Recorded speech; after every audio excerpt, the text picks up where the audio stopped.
साथियों, आप सभी का राजस्थान सीईटी मॉडल पेपर में स्वागत है। इंपॉर्टेंट क्वेश्चनों के साथ ये सीईटी मॉडल पेपर है। साथ में इसकी पीडीएफ फाइल है, वो भी मैं आपको उपलब्ध कराऊंगा क्लास के लास्ट में। कैसे डाउनलोड करनी है वो बताएंगे। तो शुरू करते हैं आज की क्लास बिना देरी। पहला क्वेश्चन, निम्नलिखित में से किस राज्य में तात्या टोपे को कोई सहायता प्राप्त नहीं हुई थी? जी हाँ, राजस्थान में तात्या टोपे को कौन से स्थान पे कोई सहायता प्राप्त नहीं हुई थी? आप अपना आंसर है वो कमेंट में जरूर बताया करिए, जब तक टाइमिंग चलती है तब तक के लिए। तो इसका राइट आंसर है वो क्या होगा? तात्या टोपे को जयपुर है वहाँ पे कोई सहायता नहीं मिली थी। इनका मूल नाम है वो रामचंद्र पांडुरंग था। ये राजस्थान में मांडलगढ़ होते हुए 8 अगस्त को भीलवाड़ा पहुंचे थे। 9 अगस्त को इनका सामना है वो जनरल रॉबर्ट और तात्या टोपे के बीच की सेनाओं के मध्य हुआ। भीलवाड़ा से 1 मील दूर है कोठारी नदी, वहाँ पे कुवाड़ा नामक स्थान है, वहाँ पे हुआ था। तो कुवाड़ा का युद्ध इनके बीच में हुआ, याद रखेंगे आप। अगला क्वेश्चन है, जैसलमेर राज्य का गुंडा शासन नामक पुस्तक किनके द्वारा लिखी गई? बहुत इंपॉर्टेंट क्वेश्चन है, बड़ा अच्छा क्वेश्चन है। जैसलमेर राज्य का गुंडा शासन किनके द्वारा लिखी गई? तो ये राइट आंसर है, इसमें आपके सही आंसर हो जाता है। ये पुस्तक किनके द्वारा लिखी गई है? सागरमल गोपा के द्वारा ये लिखी गई है। देखिए, सागरमल गोपा जैसलमेर में इनका जन्म हुआ था। इन्होंने जैसलमेर का गुंडा राज, आज़ादी के दीवाने, रघुनाथ सिंह का मुकदमा, इस प्रकार की बुक है ये लिखी थी। जेल में इनको यातनाएं देते हुए इनके ऊपर केरोसिन तेल डालकर जला दिया गया था। तो ये आपको पता होना चाहिए। धरती धोरारी कविता के लेखक कौन है? देखिए, धरती धोरारी इस कविता के लेखक है वो कौन है? बहुत अच्छा क्वेश्चन है, आप लोगों के लिए स्क्रीन पे है। आंसर जरूर आप कमेंट में लिखा करें। और क्लास अच्छी लगती है तो भाई लाइक शेयर कर दिया करो दबा के यार, उसमें कोई कंजूसी नहीं होनी चाहिए, ठीक है ना। तो इसका राइट आंसर हो जाता है कन्यालाल सेठिया। देखिए, इनकी प्रसिद्ध रचना है पाथल और पीथल, अत्यंत प्रसिद्ध लोकप्रिय रचना है। इसमें पातल शब्द महाराणा प्रताप के लिए कहा गया है, जबकि पिथल शब्द है वो पृथ्वीराज राठौड़ के लिए कहा गया है। तो क्वेश्चन आपके एग्जाम में ये भी आ सकता है। राजस्थान चित्रकला का सबसे पहले वैज्ञानिक विभाजन किनके द्वारा किया गया? देखिए, राजस्थान चित्रकला का सबसे पहले वैज्ञानिक विभाजन है वो किनके द्वारा किया गया? आंसर जरूर कमेंट में लिखा करो यार, टाइमिंग चलता है तब तक के लिए। तो राइट आंसर इसका हो जाता है, आपके सामने है, पहला वैज्ञानिक विभाजन आनंद कुमार स्वामी के द्वारा किया गया था। और इन्होंने जो पुस्तक थी राजपूत पेंटिंग, उसके अंदर इन्होंने 1916 में प्रकाशित की थी, उसमें इन्होंने ये किया था। तो ये आपको पता होना चाहिए। किस चित्र शैली में पुरुषों के चेहरे पर चेचक और चोट के दागों के निशान आपको देखने को मिल सकते हैं? किस चित्र शैली में पुरुषों के चेहरे पर चेचक और चोट के दागों के निशान है वो मिल सकते हैं? तो आपको ये पता है थोड़ी सी हिस्ट्री कि कौन सी रियासत में चेचक है वो हुआ था? तो यहाँ पे जयपुर चित्र शैली में मिल जाएंगे, आपको पता चल जाएगा। निशान दर्शाए गए हैं, आंखें बड़ी बड़ी है, तीर सी मूछें हैं, बाल बढ़े हुए दिखाए गए हैं। सवाई प्रताप सिंह का काल है इस चित्र शैली का स्वर्ण काल रहा है। तो इतना आपको पता हो गया, फिर आपके लिए बेस्ट है। तो ये इतना ध्यान रखिए।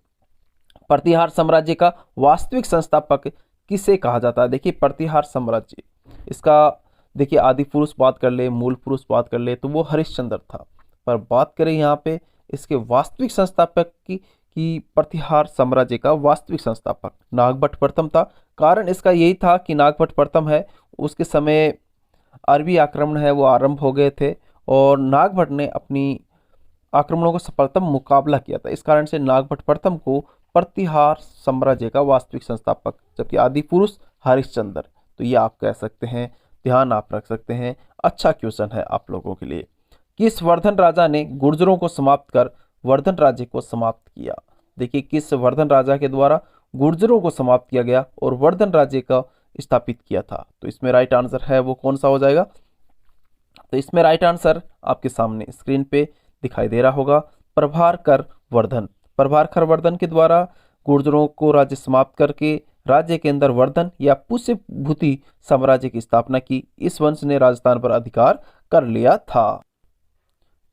कौन सा युगम सुमेलित नहीं है? देखिए, इनमें से कौन सा युगम सुमेलित नहीं है? न्यूनतम वर्षा वाला स्थान जैसलमेर बिल्कुल सुमेलित है। सर्वाधिक वर्षा वाला स्थान माउंट आबू बिल्कुल राइट है। सर्वाधिक बीहड़ भूमि भाई भरतपुर में कहाँ है? तो भरतपुर यहाँ से सर्वाधिक बीहड़ भूमि गलत होगा। राइट आंसर सर्वाधिक बीहड़ भूमि भरतपुर गलत, यानी यही हो जाएगा। सर्वाधिक वर्षा औसत दिनों में झालावाड़ सबसे ज़्यादा है 40 दिन 100 सेमी, जबकि न्यूनतम वर्षा है वो जैसलमेर में 5 दिन 10 सेमी रहती है। तो ये भी एक फैक्ट है, आपको याद रखना है। राजस्थान में पर्यावरण एवं जलवायु परिवर्तन निर्देशालय की स्थापना कब की गई? राजस्थान में पर्यावरण एवं जलवायु परिवर्तन निर्देशालय, इसकी स्थापना है वो कब की गई है? तो राजस्थान में पर्यावरण एवं जलवायु परिवर्तन निर्देशालय की स्थापना है, ये की गई है 4 सितंबर 2019 को। और दोस्तों ये 50 क्वेश्चन है आपके सामने, तो 50 आपको एक इंपॉर्टेंट क्वेश्चन मिलेंगे, एक मॉडल पेपर की तरह आपको मिलेंगे। आप इसको व्यवहारिक क्वेश्चन मानते हुए आप जरूर याद करें। भीलों में विवाह के समय वर वधु को दी जाने वाली रकम क्या कहलाती है? देखो भील है, उसमें विवाह के समय जो वर वधु को जो रकम दी जाती है वो क्या कहलाती है? तो भीलों में विवाह के समय वर वधु को दी जाने वाली रकम है, ये कहलाती है भाई साहब दामे। और भील जनजाति में प्रस्ताव प्रस्ताव सामान्यतः वर पक्ष की ओर से होते हैं, जिनमें कन्या को मूल्य देना पड़ता है, दापा कहलाता है, जो लड़की का बाप लेता है। तो ये जरूर आप ध्यान रखिएगा। सांसी जनजाति की कितनी उपजातियां हैं? देखिए सांसी जनजाति है, उसकी कितनी उपजातियां पाई जाती है? सांसी जनजाति जिनकी उपजातियां पाई जाती है वो कितनी है? तो सांसी जनजाति 2 3 4 7, राइट आंसर 2। सांसी जनजाति के 2 उपभाग होते हैं, बीजा और माला। आप ध्यान रखेंगे कितने हैं? 2, बीजा और माला। मछली नृत्य किस जनजाति की महिलाओं द्वारा किया जाता है? मछली नृत्य हैं वो कौन सी जनजाति की महिलाएं हैं उनके द्वारा किया जाता है? तो मछली नृत्य है ये किन जनजाति के द्वारा किया जाता है? बहुत अच्छा क्वेश्चन, प्यारा क्वेश्चन है। देखिए इस नृत्य का आरंभ दुख सुख के साथ पर अंत है वो दुख के साथ होता है, बंजारा जाति द्वारा ये किया जाता है, और जिसका आरंभ खुशी से और अंत दुख के साथ होता है इस नृत्य का, मछली नृत्य का, याद रखेंगे आप। जुरहरा नामक स्थान का रामलीला सवारी नाट्य अत्यधिक प्रसिद्ध है, ये किस जिले में स्थित है? जुरहरा नामक स्थान का रामलीला सवारी नाट्य अत्यधिक प्रसिद्ध है, ये किस जिले में स्थित है? जुरहरा नामक स्थान भरतपुर में है। और देखिए जो बिसाऊ झुंझुनू में है उसकी रामलीला का मुख्य अभिनय किया जाता है, जिसका प्रारंभ जमुना श्याम नामक सन्यासी ने किया था। 1812 की रामलीला में शिव धनुष भगवान राम द्वारा नहीं जोड़कर दर्शकों द्वारा तोड़ा जाता है। इसी प्रकार मांगरोल 12 की रामलीला 2.5 कड़ी दोहों की प्रसिद्ध है। तो ये आप जरूर ध्यान रखेंगे। किनके शासनकाल में गुहिल वंश 2 साम्राज्य में बंट गया था? तो ये किनके शासनकाल में जो गुहिल वंश है वो 2 शाखाओं में बंट गया था? राइट आंसर इसमें क्या होगा? फटाफट आंसर है वो अपना बताइएगा। तो राइट आंसर यहाँ से हो जाता है, ये बंट गया था रण सिंह के समय। राजस्थान के किस जिले में बेराइट का सर्वाधिक प्रतिशत निक्षेप है? देखिए यहाँ पे उत्पादन नहीं है, यहाँ पे लिखा है निक्षेप। क्वेश्चन में फर्क होता है, आरपीसी में क्वेश्चन पूछा गया है, फिर आपको कंफ्यूज करेगा। इसकी डिस्क्रिप्शन आप जरूर देखें। तो देखिए राजस्थान के किस जिले में बेराइट का सर्वाधिक प्रतिशत निक्षेप होता है? अलवर में। ठीक है, BaSO3 इसका सूत्र होता है। ये अधात्विक खनिज है, रासायनिक खनिज वजन में भारी होता है, रंग हरा लाल होता है। और राजस्थान में बेराइट का उत्पादन है वो उदयपुर, अलवर, भरतपुर जिलों में होता है। राजस्थान में उत्पादित कुल बेराइट से 80% उत्पादन तो उदयपुर जिले के जगत है, रेल पातलिया है, केवड़ा है, बाबरमाल, इन क्षेत्रों में ही मिल जाता है। तो आप यार जरूर ध्यान रखिएगा, बाबरमाल है, केवड़ा है, जगत है, ये इस खनिज के लिए जाने जाते हैं। जामसर प्रसिद्ध है, जामसर किसके लिए प्रसिद्ध है?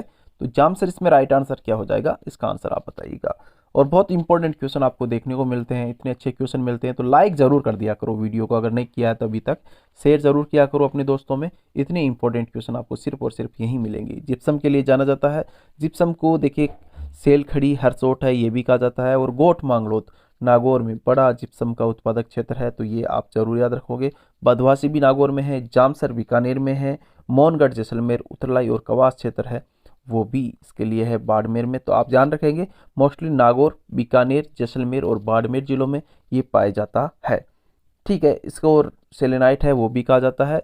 और मिट्टी की क्षारीयता और लवणता दूर करने के लिए इसका उर्वरक का खनिज को उपयोग किया जाता है। तो याद रखेंगे सिद्धमुख नहर सिंचाई परियोजना द्वारा कौन से जिलों में सिंचाई सुविधा उपलब्ध हो रही है? सिद्धमुख नहर सिंचाई परियोजना द्वारा कौन से जिलों में सिंचाई सुविधा उपलब्ध हो रही है? जिला यूं आपके सामने है कि सिद्धमुख नहर सिंचाई परियोजना है, ये कौन से जिलों में सिंचाई प्राप्त हो रही है? हनुमानगढ़ और चूरू में। इंदिरा गांधी नहर परियोजना में पूर्ण निर्मित लिफ्ट नहरों की संख्या कितनी है? इंदिरा गांधी नहर परियोजना में पूर्ण निर्मित लिफ्ट नहरों की संख्या कितनी है? बार बार पढ़ा होगा क्वेश्चन, पर इस पे गौर नहीं किया होगा। नहीं किया है तो मेरे भाई इसका आंसर देना जरूरी है। सात लिफ्ट नहर है। 2 अक्टूबर 1984 को इसका नाम राजस्थान नहर से बदलकर इंदिरा गांधी नहर किया गया था। तो ये भी इंपॉर्टेंट क्वेश्चन है। राजस्थान की मरुगंगा और राज्य की जीवन रेखा इत्यादि नामों से इंदिरा गांधी नहर को जाना जाता है। इसका नाम परिवर्तित किया गया था 2 अक्टूबर 1984 को राजस्थान नहर से इंदिरा गांधी नहर किया गया। वागड़ प्रदेश के ज्ञानदी के नाम से विख्यात स्वतंत्रता सेनानी कौन से हैं? देखिए बागड़ के ज्ञानदी, बागड़ के ज्ञानदी, बागड़ के धनी, ये किसे कहा जाता है? आप इसका राइट आंसर बताएंगे। राइट आंसर इसका हो जाता है भोगीलाल पंड्या। क्या है भैया? भोगीलाल पंड्या। ठीक है, बागड़ का ज्ञानदी ने कहा जाता है। इनकी पत्नी थी मणिबहन पांड्या, उनको बागड़ की माँ कहते हैं, सॉरी बागड़ की बा, बागड़ की बा इन्हें कहते हैं, ये भी आप याद रखेंगे। और देखिए सेवा संघ संस्था की स्थापना इनके द्वारा की गई है, गुरु गोविंद सिंह के द्वारा। बागड़ सेवा मंदिर की स्थापना भी इनके द्वारा की गई है, ये भी आप याद रखेंगे। बड़ा अच्छा इंपॉर्टेंट क्वेश्चन आप लोगों के लिए ये है। भील जनजाति में पुरुष कमर पर जो वस्त्र लपेटे रहते हैं उस वस्त्र को क्या कहते हैं? देखिए भील जनजाति के अंदर पुरुष कमर पर जो वस्त्र लपेटे रहते हैं वो क्या कहलाता है? बहुत अच्छा क्वेश्चन, जनजाति से जुड़ा हुआ क्वेश्चन है, आपकी अर्थव्यवस्था से जुड़ा हुआ क्वेश्चन है, कल्चर संस्कृति से जुड़ा हुआ क्वेश्चन है। राइट आंसर फालू हो जाता है। जो लपेटे रहते हैं उस वस्त्र को फालू कहा जाता है। अगला हमारा क्वेश्चन है कि बलेवड़ा आभूषण जो गले में पहना जाता है ये किनके द्वारा पहना जाता है? देखो बलेवड़ा ये आभूषण गले में पहना जाता है भाई साहब, और किनके द्वारा पहना जाता है? बहुत अच्छा क्वेश्चन है। और मोस्टली देखिए अधिकतर गहने हैं वो महिलाएं पहनती है, पर बलेवड़ा जो आभूषण है वो पुरुषों के द्वारा पहना जाता है। अन्य आप गले के आभूषण है, बलेवड़ा है, वैजयंती है, गलसरी है, महेज है, बजेटो है, आड़पोत है, तिमणिया है, पोत है, चंद्रहार है, हाकर है, कंटल है, कंठसरी है, निम्बोली इत्यादि गहने हैं गले के।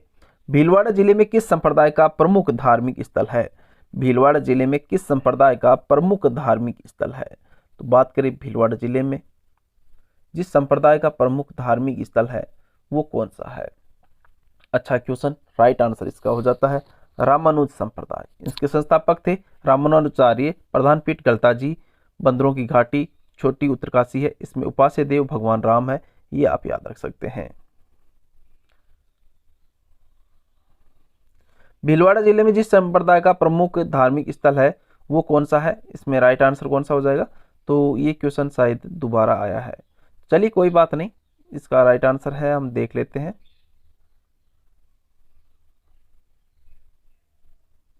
रामानुज, तो वही क्वेश्चन वापस आया है, स्किप कर सकते हैं आप चाहे तो एक बार क्या होता है कई बार यार जब कॉपी पेस्ट है वो रह जाता है, इस वजह से 2 बार क्वेश्चन आ जाता है, तो कोई प्रॉब्लम नहीं है, अपनी होनी नहीं चाहिए इतनी प्रॉब्लम। चलिए, संत भूरीबाई अलख का कार्य क्षेत्र कौन सा था? संत भूरीबाई अलख का कार्य क्षेत्र कौन सा था? संत भूरीबाई का अलख कार्य क्षेत्र कौन सा था? तो संत भूरीबाई का अलख का कार्य क्षेत्र है वो कौन सा था? संत भूरीबाई अलख का कार्य क्षेत्र मेवाड़ था। ये भूरीबाई मेवाड़ में जन्म उदयपुर में जन्मी थी। निर्गुण और सद्गुण दोनों की भक्ति परंपराओं का समर्थन इनके द्वारा किया गया था। 2 पहाड़ियों की तंग घाटी को बांधकर किस नदी पर रामगढ़ बांध बनाया गया है? देखिए 2 पहाड़ी है उनकी तंग घाटी को बांधा गया है और उस पर रामगढ़ बांध बनाया गया है। तो ये कौन सी नदी है? ये आंसर आपको बताना है। जी हाँ बिल्कुल, नदी का नाम आपको बताना है, इतना हार्ड क्वेश्चन है नहीं। बाणगंगा नदी हो जाएगी जिसमें रामगढ़ बांध है बनाया गया है। 2 पहाड़ियों की तंग घाटी को बांध कर ये बनाया गया है, ये आप याद रखेंगे।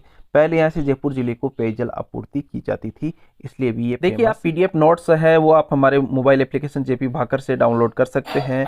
यहाँ पे आपको बहुत ही फेमस क्वेश्चन की टेस्ट सीरीज मिल जाएंगी, मॉडल पेपर मिल जाएंगे और भी बहुत सारी क्वेश्चन आपको मिल जाएंगी, आप यहाँ से इनको डाउनलोड कर सकते हैं। एशिया में चिनाई वाला सबसे ऊंचा बांध कौन सा है? एशिया में चिनाई वाला सबसे ऊंचा बांध कौन सा है? तो देखिए एशिया में चिनाई का सबसे ऊंचा बांध जाखम बांध है, तो याद रखेंगे। गांव प्रतापगढ़ के अंदर यह है, राज्य का सबसे ऊंचा बांध है, यह आप याद रखेंगे। एशिया में चिनाई वाला सबसे ऊंचा बांध और राज्य का सबसे ऊंचा बांध है यह है। इसका शिलान्यास मोहनलाल सुखाड़ी के द्वारा 1968 में किया गया था। भारत में राष्ट्रीय शुष्क बागवानी अनुसंधान केंद्र अवस्थित कहाँ पे है? NRCAH भारत में राष्ट्रीय शुष्क बागवानी अनुसंधान केंद्र राजस्थान में कहाँ पे स्थित है? तो राजस्थान के अंदर ये स्थित है भैया। राइट आंसर इसका हो जाता है बीकानेर के अंदर। और बीकानेर में भी बीछवाल है नामक स्थान है, वहां पे 1993 में स्थापित किया गया है राष्ट्रीय शुष्क बागवानी अनुसंधान केंद्र। किस अभयारण्य से बामनी और ओराई नदी गुजरती है? किस अभयारण्य से बामनी और ओराई नदियां हैं वो गुजरती है? बहुत अच्छा क्वेश्चन है, इसका आंसर आप सभी को आना चाहिए। किस अभयारण्य से बामनी और ओराई नदियां हैं वो गुजरती है? बताइए भाई साहब फटाफट आंसर। और देखिए बस्सी अभयारण्य चित्तौड़गढ़, यहाँ से इसका राइट आंसर हो जाएगा। और एक बात आपको बता देता हूँ यार, क्लास आपको थोड़ी सी फास्ट लगे ना तो आप क्लास को पॉज करके आंसर आप आराम से सोच लिया करें, ठीक है। सर्वाधिक अवधि तक रहने वाले विधानसभा अध्यक्ष कौन है? सर्वाधिक अवधि तक रहने वाले विधानसभा अध्यक्ष कौन है? बहुत प्यारा क्वेश्चन है, बहुत अच्छा क्वेश्चन है, आंसर आपको आना चाहिए। सर्वाधिक अवधि तक रहने वाले विधानसभा अध्यक्ष है श्री रामनिवास मिर्धा। ये दूसरी और तीसरी विधानसभा में अध्यक्ष रहे थे। इनके समय में विधानसभा जो थी उनके सदस्य संख्या 176 थी, ये भी आप याद रख सकते हैं। संपूर्ण देश में एकमात्र विधायक जो पहली 10 विधानसभा चुनाव में लगातार जीते। संपूर्ण देश में, पूरे देश भर में एक है ये भाई साहब, लगातार 10 विधानसभा चुनाव में जीते हैं, पहली से लेकर 10वीं तक। और इनका नाम है श्री हरिदेव जोशी, ठीक है। एकमात्र विधायक थे जो सभी प्रथम 10 विधानसभाओं में चुनाव में लगातार जीते थे, ठीक है। तो याद रख सकते हैं। नगरीय स्थानीय शासन विघटन की स्थिति में विघटन की तिथि से कितने माह में चुनाव कराने आवश्यक है? नगरीय स्थानीय शासन विघटन की स्थिति में विघटन की तिथि से कितने माह में चुनाव कराने आवश्यक है? देखिए नगरीय स्थानीय शासन विघटन हो गया, उस स्थिति में जो विघटन हुआ है उस डेट से 6 महीने के अंदर अंदर चुनाव कराने आवश्यक है। पुनर्गठित निकाय है जो वो शेष जो समय बचेगा उस 5 साल में से जितने भी बचा उसके लिए कार्य करेगा। राज्यपाल द्वारा विधान मंडल में दिया जाने वाला भाषण किनके द्वारा तैयार किया जाता है? देखिए राज्यपाल के द्वारा विधान मंडल में जो भाषण दिया जाता है वो किनके द्वारा तैयार किया जाता है? बहुत अच्छा क्वेश्चन है, बहुत प्यारा क्वेश्चन है, उम्मीद है इसका आंसर आप सभी जानते होंगे। राज्यपाल द्वारा विधानमंडल में दिया जाने वाला भाषण मंत्रिपरिषद द्वारा तैयार किया जाता है। जब विधानमंडल का कोई अधिवेशन नहीं हो रहा है तब मंत्रिपरिषद अनुच्छेद 213 के अनुसार राज्यपाल के नाम पर अध्यादेश जारी कर सकता है जिसका प्रभाव कानून के समान होता है। और राज्यपाल का विधानमंडल में दिया जाने वाला भाषण भी मंत्रिपरिषद द्वारा तैयार किया जाता है। अगला क्वेश्चन हम देखते हैं, निम्नलिखित विवादों में से किसमें सर्वोच्च न्यायालय ने प्रस्तावना को भारतीय संविधान की मौलिक प्रस्तावना का अंग स्वीकार किया है?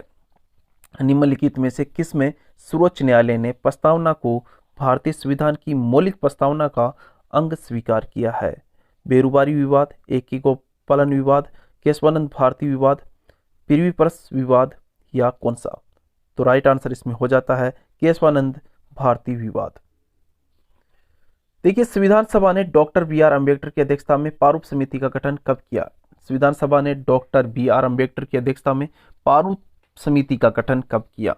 राइट आंसर इसका हो जाता है, देखिए संविधान सभा के द्वारा डॉक्टर बी.आर. अम्बेडकर की अध्यक्षता में बनाया प्रारूप समिति का गठन, तो ये 29 अगस्त 1947 को किया गया है। अध्यक्ष कौन थे? डॉक्टर भीमराव अम्बेडकर। कब? 29 अगस्त 1947, आप याद रखेंगे। नेक्स्ट क्वेश्चन की तरफ हम बढ़ते हैं। नेक्स्ट क्वेश्चन हमारा है कि भारत में न्यायिक पुनरीक्षण जुडिशियल रिव्यू, माफ कीजिएगा, जुडिशियल रिव्यू की संकल्पना निम्नलिखित में से किस देश से ली गई है? देखिए न्यायिक पुनरीक्षण या जुडिकल रिव्यू की संकल्पना है वो किस देश से ली गई है? बहुत अच्छा क्वेश्चन है। ये संकल्पना ली गई है संयुक्त राज्य अमेरिका से और इसमें उद्देशिका का विचार है, न्यायालयिक पुनर्लोकन है, न्यायपालिका की स्वतंत्रता है, मूल अधिकार है, उपराष्ट्रपति का पद है, राष्ट्रपति पर महाभियोग है, उच्चतम न्यायालय और उच्च न्यायालय के न्यायाधीशों को हटाए जाने के उपबंध अमेरिका से ग्रहण किए गए हैं, संयुक्त राज्य अमेरिका से ग्रहण किए गए हैं, आपको पता होना चाहिए। किस परमाणु के बाह्यतम कोष या कक्षा में इलेक्ट्रॉनों की अधिकतम संख्या संभव है? किसी परमाणु के बाह्यतम कोष कह सकते हैं, आप कक्षा कह सकते हैं, उसमें इलेक्ट्रॉनों की अधिकतम संख्या कितनी हो सकती है? 2, 8, 18 या 32? जी हाँ, किसी भी परमाणु के बाह्यतम कोष में इलेक्ट्रॉनों की अधिकतम संख्या 8 हो सकती है। पास्कल पीए इकाई है, देखिए पास्कल किसकी इकाई है? बहुत अच्छा क्वेश्चन है, बहुत प्यारा क्वेश्चन है, आपको आना चाहिए। तो पास्कल इकाई है, ये होती है आपकी यहाँ पे राइट आंसर इसमें। तो फटाफट बताओ भाई, पास्कल होती है आर्द्रता की, पास्कल आर्द्रता की इकाई है। वायुमंडलीय दाब का मापन है बैरोमीटर के द्वारा किया जाता है। घीगा नामक रोग किस तत्व की कमी के कारण होता है? तो ये भी अच्छा क्वेश्चन है कि घेगा नामक रोग है वो कौन से तत्व की कमी के कारण होता है, क्लोरीन, जिंक, आयोडीन या कैल्शियम। ये क्वेश्चन बहुत इजी क्वेश्चन है, इसका आप आंसर सभी बता सकते हैं, मुझे उम्मीद है आप बता भी देंगे। तो राइट आंसर इसका हो जाता है आयोडीन की कमी के कारण होता है। स्रोत आयोडीन हमें दूध है, समुद्री भोजन है, आयोडीन युक्त नमक से मिलता है। महत्व इसका है थायरोक्सिन हार्मोन का महत्वपूर्ण घटक हमारे शरीर का है। कमी से हमें घेगा और जड़ मानवता रोग है वो हो जाता है। स्वचालित इंजनों में कौन सा एक हिमरोधी के रूप में प्रयुक्त होता है, स्वचालित इंजनों में कौन एक हिमरोधी के रूप में प्रयुक्त होता है। बहुत अच्छा क्वेश्चन, बहुत प्यारा क्वेश्चन, उम्मीद है आप इसका राइट आंसर बता पाएंगे। और राइट आंसर इसका हो जाता है ये एथिलीन ग्लाइकोल। कौन है भैया, एथिलीन ग्लाइकोल। ये डाइहाइड्रिक एल्कोहल है जो कि मीठे स्वाद के कारण इस नाम से पुकारा जाना जाता है। और एथिलीन ग्लाइकोल बहुत इंपॉर्टेंट हो जाएगा, हिमरोधी के रूप में ये काम में लिया जाएगा। जहाँ पर बर्फ पड़ती है वहाँ पे असंगत का चयन करना है। देखिए मलेरिया वायरस दे रखा है, प्लेग जीवाणु दे रखा है, गंजापन कवक है, एड्स विषाणु है। तो इसमें से कौन सा रोग है कि जो आपस में असंगत है, यानी वो उसका वाहक है नहीं है वो उसके लिए। जैसे मलेरिया, मलेरिया का वाहक प्रोटोजोआ होता है ना कि वायरस, तो ये गलत हो जाएगा। मलेरिया का वाहक इसके प्रोटोजोआ का वाहक है वो मादा एनाफ्लीज मच्छर होती है। क्लोरोक्विन, क्विनिन और ये जो आप पढ़ रहे हो ये औषधियाँ हैं, इसका प्रयोग है मच्छरों से बचाव है। और जो सिनकोना पेड़ है उसकी छाल से क्विनिन औषधि बनाई जाती है। तो ये भी आपको फैक्ट याद होना चाहिए। अगला क्वेश्चन है, कुमाऊं हिमालय से किन नदियों के मध्य विस्तृत है। कुमाऊं हिमालय किन नदियों के मध्य विस्तृत है, तो ये अच्छा क्वेश्चन है। कुमाऊं हिमालय किन नदियों के मध्य विस्तृत है, तो कुमाऊं हिमालय है ये विस्तृत है आपका। राइट आंसर इसमें हो जाता है सतलज और काली के मध्य है। किन के मध्य है, सतलज और काली के मध्य है कुमाऊं हिमालय स्थित है। भारत में एकमात्र सक्रिय ज्वालामुखी बेरेन द्वीप कहाँ स्थित है। भारत का एकमात्र सक्रिय ज्वालामुखी बेरेन द्वीप है, ये कहाँ पे स्थित है। भारत का एकमात्र सक्रिय ज्वालामुखी है वो है बेरेन द्वीप पे। और ये बेरेन द्वीप है ये आपका अंडमान द्वीप समूह है इस पे है। तो अंडमान द्वीप समूह है इस पे हो जाता है। भारत का ही नहीं जबकि दक्षिणी एशिया का एकमात्र सक्रिय ज्वालामुखी है। बेरेन का अर्थ बंजर होता है। इस द्वीप पर किसी भी मानव का बसाव नहीं है।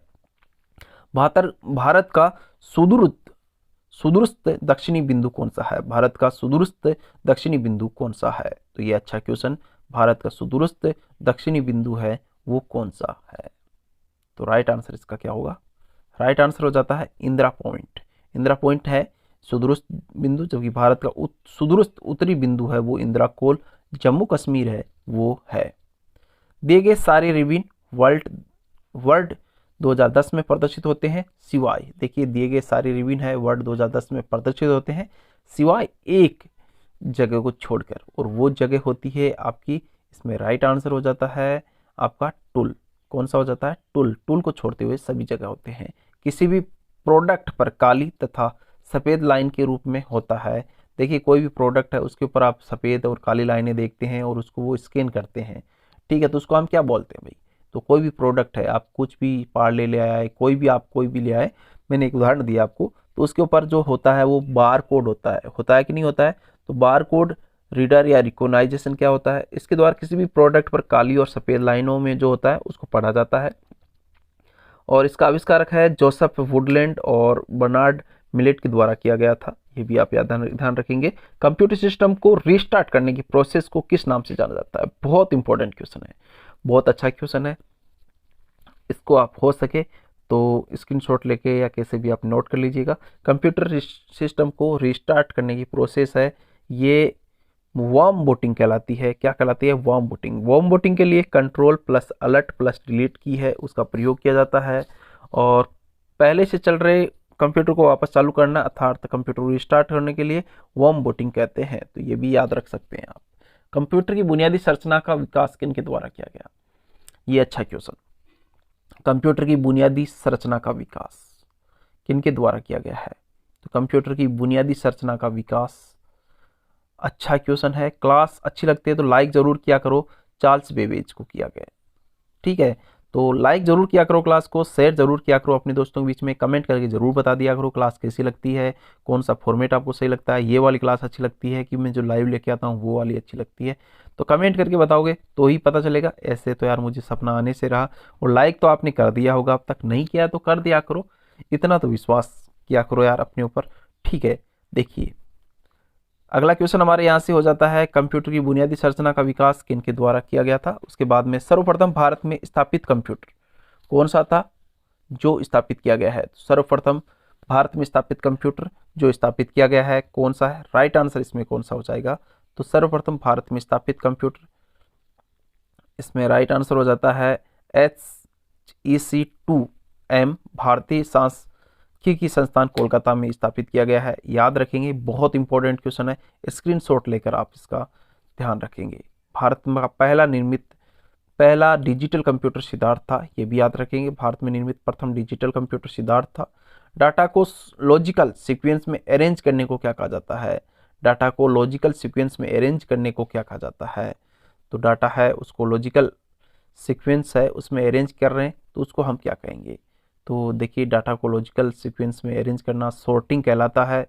और सॉर्टिंग किसी भी लॉजिकल सीक्वेंस में अरेंज करना है वो सॉर्टिंग कहलाता है डाटा को।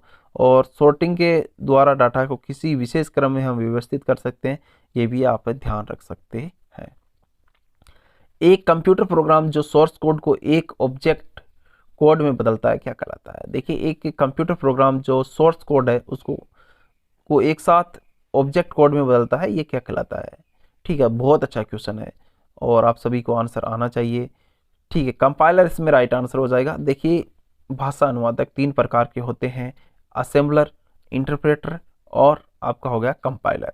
कंपाइलर क्या करता है कि पूरे कोड जो सोर्स कोड है उसको एक साथ ऑब्जेक्ट में बदल देगा, जबकि इंटरप्रेटर है वो क्या करेगा, वो लाइन बाय लाइन अनुवाद करता है।